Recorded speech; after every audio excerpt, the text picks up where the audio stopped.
Power, money, influence. Do you deserve it? Do you wake up in the morning filled with absolute dread for what you're about to do for the rest of the day? Or are you excited and you can't wait to get out of bed and get shit moving? Are you looking to positively influence the world? If you are, I'm assuming you didn't comply in the past 2.5 years. The battle's far from over and we're kind of just getting started, really. If you've only just joined us, who knows how long it's really been going on for. However, if you want to positively influence the events taking place here, the more powerful you are, the more influence you have, and the more money you have, the more effective you can be in this fight. But these things alone are not enough. We need people that are spiritually evolved, that are aligned with their moral compass and aligned with divinity and God, and aligned with the divine plan, essentially, that's here, and aren't just running on moral relativism and lacking the guidance and framework that comes with aligning yourself with a higher power. Now, I'm not religious, and in my latest article I cover how I think Christianity's kind of dying and is almost dead in my generation and below. And this, in some ways, is a good thing because there are a lot of Christianity that's just there to manipulate and control and get people into guilt, fear and shame and break them away from themselves and the connection that they have with God in the inside. And it's like, there's a great quote somewhere.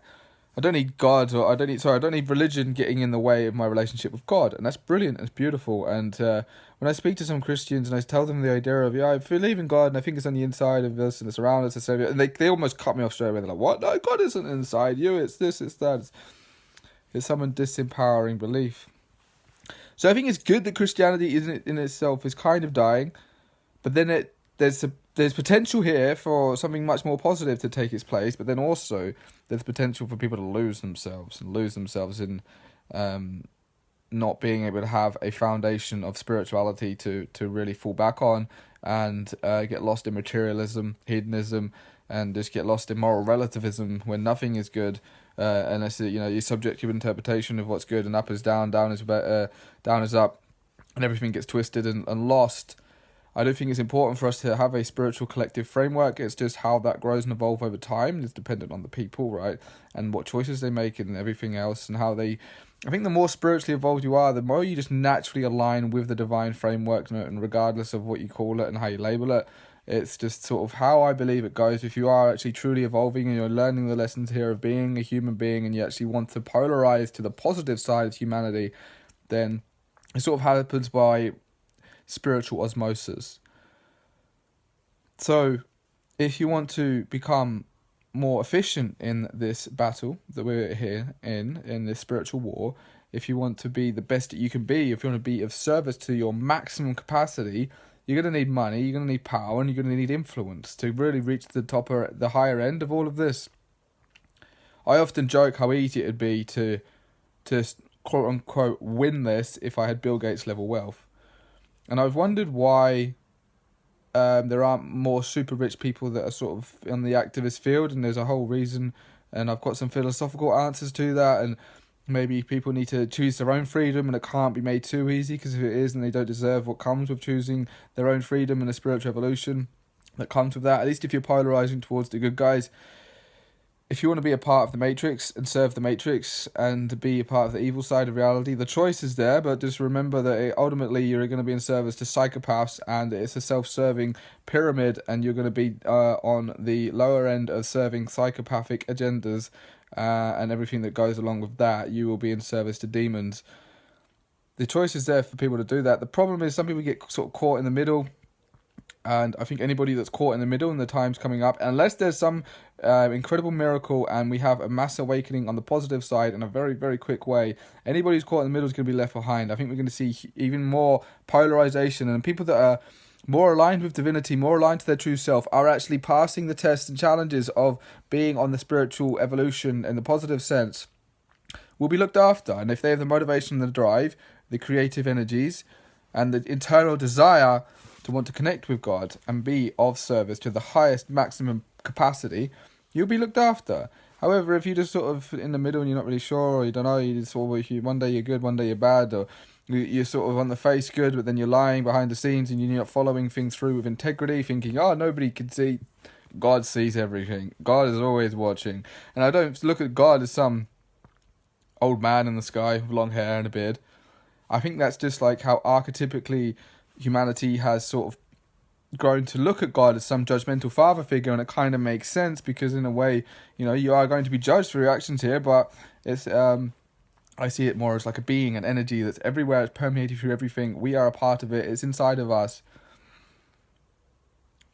But there are tests and challenges.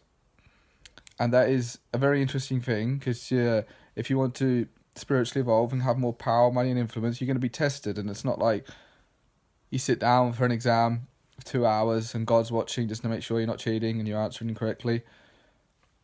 Lessons and challenges and being thrown at you the whole time you've been here. This whole place is basically the exam room, and you are being watched to see if you are cheating or lying or actually being solid with your word, if you are true to yourself, if you are living a life of integrity, and you genuinely come from a place of wanting to help people with the right intentions, because we're in a grander spiritual battle here. And if you're only helping people for purely selfish reasons, then I don't think you're going to get too far if you want to be on the positive side.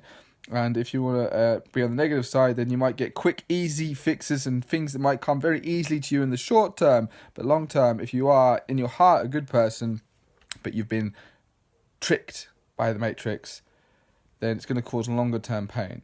And the thing is, with being on the positive side of reality, it can take a little while before you start to see the benefits. But what's happening here is you're being tested, your character's being molded and shaped, and reality is just like, okay, are they actually going to stick to what they say?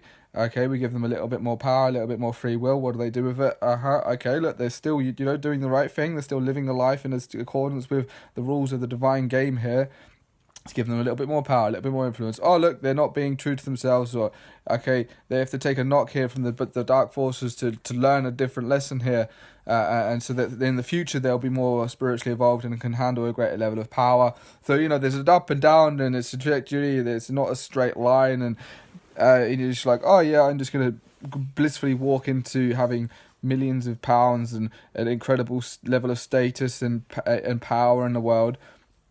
It's a journey, it's a progression, and I think there's something to that, and a lot is learned that in our own individual lessons, but also it can be showing that you are worthy of once you achieve a certain level of status and power, that you actually deserve it, and you're going to use it in the right way. I think that's a lot of what happens in our own lives, is we're being tested and molded to be a character that can withstand and hold and use abundance in the correct way, so that we don't misuse our power unless we want to serve the evil forces, then we can go down that path. But other than that, if you're listening to this video and you've got this far, I'm assuming that you are on the good guy's side. If you are, that's awesome. Great to have you here. So yeah, I give a story, an example of a man who I did a life coaching call with, and he was a guitar plastic surgeon, and he was quite unhappy with his job. But these people, his kids, would come in and they've had everything given to them, They've had absolutely not a single worry about any financial thing ever. And they don't appreciate it. They don't realise what they have. And they go through their life not appreciating the lessons that can be brought from going through scarcity. And I think it's good to sort of look. I think the best way, is if you are poor and then you become rich. To be poor and stay poor kind of would suck. To be rich and then obviously continue to be rich forever, you'd be probably missing out on a lot as well. So the ideal thing would be to someone who starts out poor, learns all the lessons of being through scarcity, and then becomes mega rich and is aligned to helping people.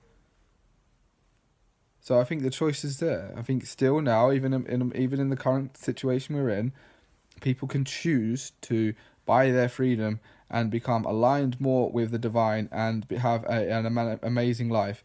I'm still going through this process myself, but I know my spiritual compass is in the right direction. I know if I keep doing certain things in a certain way, and I'm true to myself, and I keep developing and growing and learning as a being, I will have a fantastic life. I already have, in many ways, a brilliant life for myself. Of course, there's always more room for progression, and I will keep going. I just know that I can see that I keep going in the way I'm going, and amazing things are going to happen in my life. And I already have. If I even go through what's happened in my life and how certain projects have just exploded, and it's been crazy. It's been a crazy journey. But it's no accident really, considering that I dedicated my life to this many years ago, and it's been 10 years since I first woke up, 10 years since I first started getting into personal development, and 10 years since I started meditating. These things don't happen by accident, right? So I think that's it for my message for now. Keep evolving, power, money, influence will follow.